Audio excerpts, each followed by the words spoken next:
Hello everyone, and welcome to my presentation today that covers specifically and unquestionably an intriguing topic: the 1972 Munich Olympic Games upset and its implications. Now, for a moment, let's just think about the Olympic Games and what it represents. What is its significance? Well, for many people around the world, it is seen as a momentous occasion where countries, nations and cultures from across the globe set aside their rivalries and political differences and come together to witness the spectacle of their valiant athletes and sportsmen and women to compete in a myriad of events. In the case of the 1972 Munich Olympics, it was particularly symbolic, as the last occasion that the Games had been hosted by the Germans was back in 1936, during the reign of the anti-Semitic dictatorship of, guess who, Adolf Hitler. For Germans, this was their time to demonstrate that they had changed and were a much more robust, modern and tolerant and welcoming country. For the Israeli athletes who were due to take part, there was considerable anxiety, as many of their families and relatives had been tortured and killed during the Holocaust, and in many cases they themselves had also had to endure and survive it. The eyes of the world were focused on Munich to see if the Olympic principles would indeed be upheld in these games. These Israeli athletes were right to feel nervous, but not for the reasons they anticipated. The Germans were not the threat to them. That came from an obscure group associated with the PLO called the Black September Organization. Moreover, within one stroke, the entertainment and glamour of the Games would be overshadowed by horrific scenes of brutality that would never be forgotten. This picture identifies all 11 Israeli athletes and coaches who perished in the attacks. However, in order for us to understand why such an event could ever have occurred, we need to look at the context and what precisely were the motives of those behind this massacre, in this case the Black September Organization. The Black September Organization, or BSO, was founded a year before the attacks in 1971 and was an offshoot militant faction of the Palestinian organization Fatah. They initially operated predominantly in Jordan, but due to its failure to gain power and influence in that country after attempted assassinations of key Jordanian figures, including King Hussein, and also clashes with the PLO, the BSO ended up being ejected from the country. It was after this that their focus switched primarily to targeting Israeli and Western targets, whom they felt were specifically responsible for Palestinian suffering. Due to Palestine being sidelined by the international community and not being officially recognised as an independent entity by the UN, the BSO was determined, together with the PLO, to make the world recognise the Palestinian cause. This, coupled with over how 5 million Palestinians had been killed since 1948, together with mass deportations and hundreds of Palestinian children being abused and tortured in Israeli prisons, all whipped up a strong thirst for retaliation. What specifically inspired the leaders of the BSO, however, to plan the attacks was the rejection of 2 requests to the Munich Olympic Committee by the PLO to take part in the Munich Games. So whose idea was it for this terrorist attack? Well, it was this figure, Mohammed Daoud Oudeh, the chief BSO organiser and planner of the 72 attacks. Born in 1937 in East Jerusalem, he trained to be a teacher in the West Bank before becoming a lawyer. He joined the PLO after East Jerusalem fell into Israeli hands in 1967 and helped found Fatah in Jordan, and subsequently became the leader of the BSO movement after Fatah was expelled from Jordan and subsequently began coordinating attacks against Israeli targets. He began planning the operation 2 months before the attacks commenced in July 1972 and briefed the BSO execution cell on the operation. After lengthy discussions, the plans were modified extensive preparations were made, and to even ensure the success of the operation, Ude even accompanied key members of the execution cell by taxi to the Olympic Village at night in Munich. On the 4th of September, he journeyed with this group by taxi through the village again at night, just before the attacks were due to start. Their destination was a restaurant at the Munich railway station, where the terrorist squad was given a final brief. Early the next day, the operation started, with the assassins scaling the fence, protecting the village, and rapidly breaking into the quarters of the Israeli athletes in 31 Konyolstrasse, using stolen keys and disguising themselves as other athletes. However, in apartment 1, 2 Israelis confronted them, Josef Gutfreund and Moshe Weinberg. They were, however, unable to stop the attackers. Whilst Weinberg would be later shot and killed, Gutfreund was taken as the first hostage by the terrorists.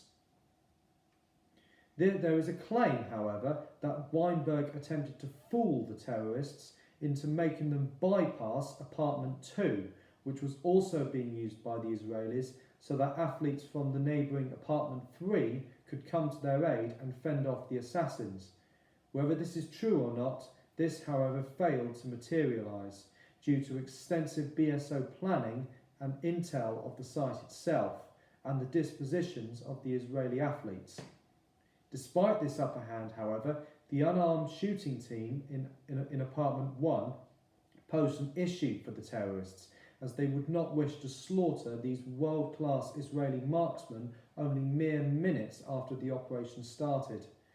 But it was a whole different picture in apartment 3, where more athletes were successfully rounded up and taken hostage and moved back to apartment 1.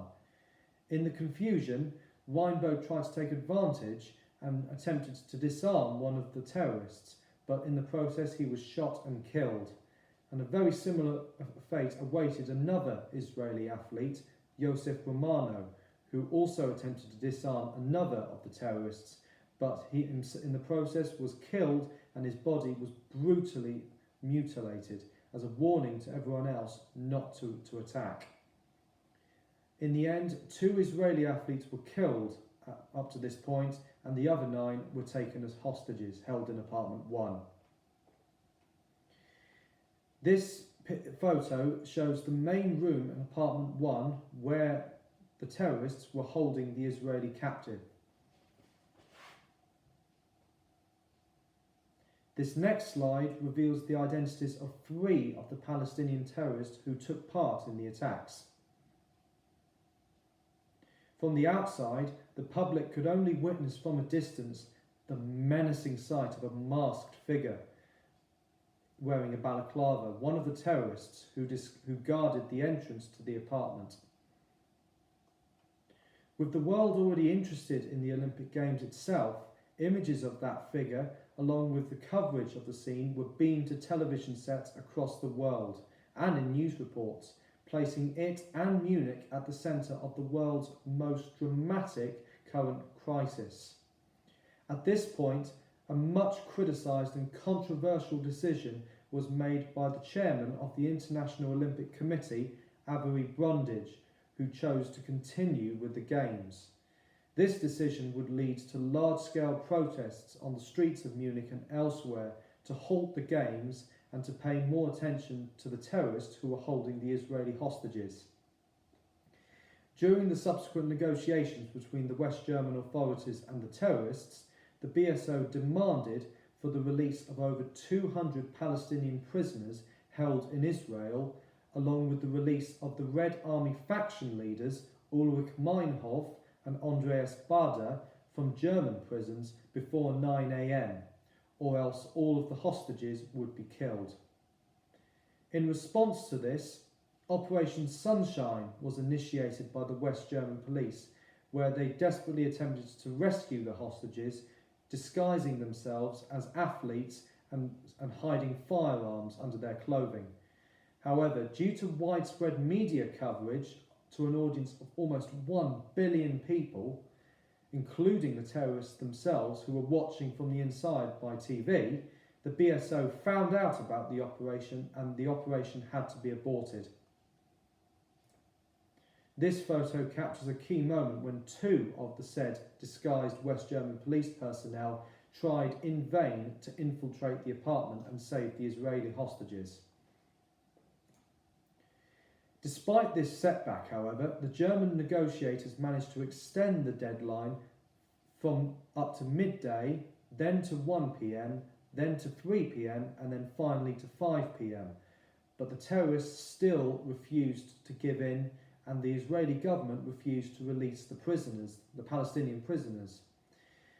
However, after 5 p.m, when the terrorists realised that neither side would back down, a new agreement was made where the terrorists requested for 2 aircraft to fly themselves and the hostages out of Germany to Cairo in Egypt, where it was hoped that their demands would be accepted. However, West German officials knew that this had to be prevented and the terrorists could not be allowed to leave German soil. At around 10 p.m, the hostages, led by the terrorists, were then transferred into buses and then taken to 2 helicopters that would take them to Fürstenfeldbruck Air Base, just 10 miles outside of Munich, and the 2 planes. This map illustrates the sequence of events both in the Israeli quarters and also along the route from the Olympic Village to the airport.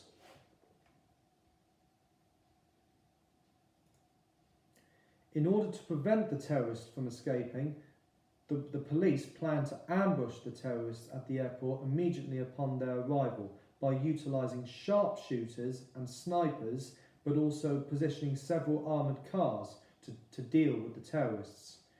However, because cooperation between the West German army and the civilian police was prohibited due to the post-war German constitution, the army were not allowed to aid the police in the operation. The police were therefore on their own.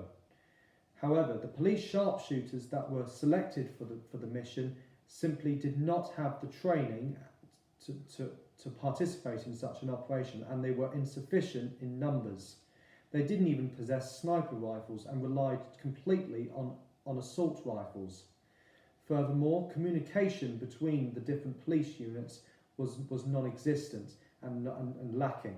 A crucial part of the police's plan relied on 17 police personnel inside the Boeing 727, disguised as its flight crew, meant to fly the terrorists out of West Germany, being ready to ambush the terrorists the moment they entered the aircraft. However, this move was bungled, as before the terrorists arrived, all 17 of the personnel unanimously decided to abandon their posts, fearing that the hostages would be killed in the process.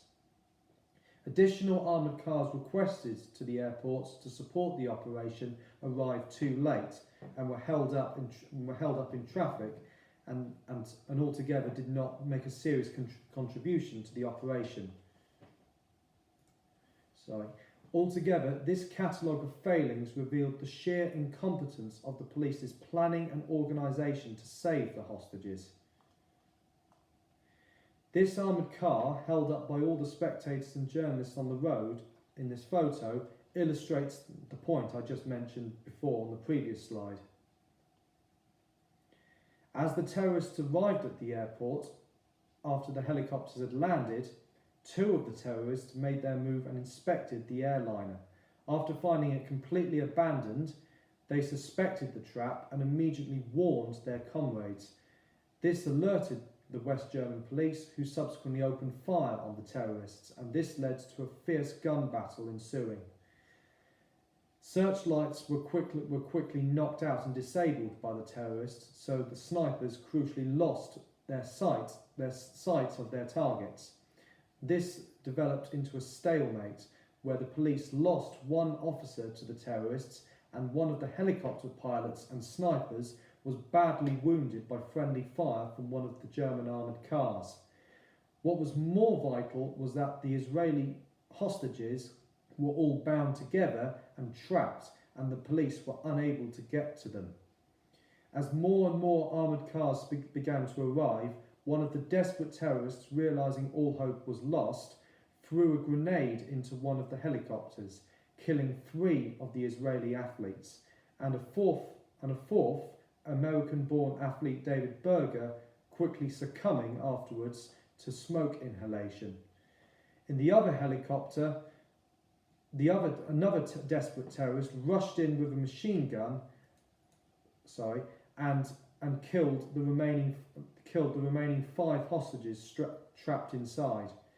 And what of the terrorists? Well, 5 of the 8 terrorists were killed during the gunfight, and the remaining 3 were captured by the police, but were released months later after other BSO members targeted a German flight, threatening to blow it up if they were not set free. Altogether, what were the total casualties for all those closely involved in this terrorist attack?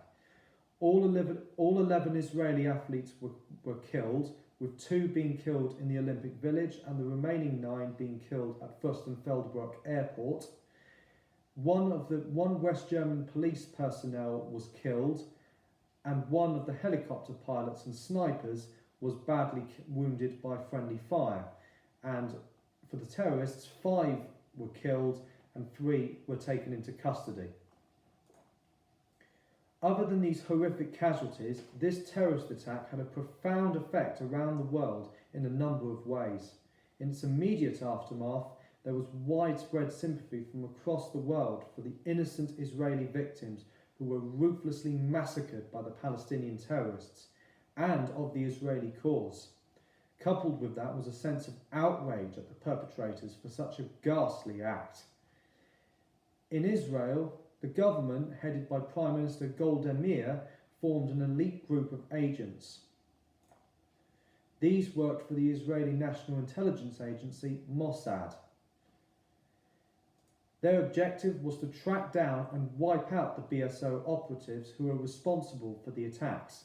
This was codenamed Operation Wrath of God. The leader of the elite Sayeret Matkal unit of the IDF in this photo, Ehud Barak, developed a daring plan in April 1973 to target the PLO leadership itself by deploying amphibious commando teams into Beirut, Lebanon, where the PLO was chiefly based. Coordinating with agents already inside the city and disguising themselves as civilians, they staged diversionary assaults across the city, which enabled Israeli paratroopers to storm the headquarters of the Popular Front of the Liberation of Palestine and successfully killed all 3 intended targets, Mohammed Youssef al-Najjar, Kamal Adwan and Kamal Nasser. The other key figure that was targeted was a BSO operations chief, Ali Hassan Salameh, referred to as the Red Prince by Mossad. However, an operation in Lillehammer, Norway, in 1973 to target him backfired when a Mossad squad mistook an innocent man for Salameh and killed him by accident. This put heavy international pressure on Israel to stop its extensive covert hunt for all those particular terrorists, for fear that it would worsen and deteriorate relationships between Israel and the Arabic world. Ultimately, the operation was resumed in 1979, and Salameh was finally assassinated in Beirut by a Mossad-planted car bomb. Nonetheless, the Palestinian cause gained enormous publicity from these attacks. The world community became much more aware and interested in the reasons for them, what quickly became labelled the Palestine question, and this inquiry generated some degree of sympathy. In quite a few quarters, this is illustrated by the fact that it was included as an independent subject for debate on the UN General Assembly's agenda on September the 22nd, 1974. This was followed up by a plea from the PLO chairman, Yasser Arafat, as shown in the photo, on Palestinian people's national rights, which was recorded by the Assembly on November the 13th. Shortly afterwards, Palestine was granted observer status within the UN. Its path towards greater international recognition has grown ever since. West Germany, however, responded by establishing the GSG-9 organisation, tasked to combat terrorism and perform rescue operations to release future hostages. It first saw action 5 years later, after the Munich attacks, in the Somalian capital Mogadishu, where it successfully freed hostages on Lufthansa Flight 181 that was hijacked by the PFLP. A further impact and longer-term consequence has been the tightening of security measures at all future Olympic Games, especially at the Olympic villages where the athletes resided, but also at the main venues itself. However, this has considerably reduced the sense of a peaceful and open atmosphere that has dominated Olympism in the past. A final implication from this terrorist attack was the major reorganization of US intelligence agencies. Under US President Richard Nixon, these were ordered to become much more cooperative with one another and for data sharing to be conducted between foreign agencies to help tackle the terrorist threat. And that is the end of my presentation. Here is a list of all of the sources that I referred to in my presentation. And thank you very much for listening to what I hope you agree with is both a fascinating and a really emotional topic. I was certainly very moved when I first studied this topic and did my research on this, and I'm sure many of you would share that sentiment too. I'm free now to take any questions.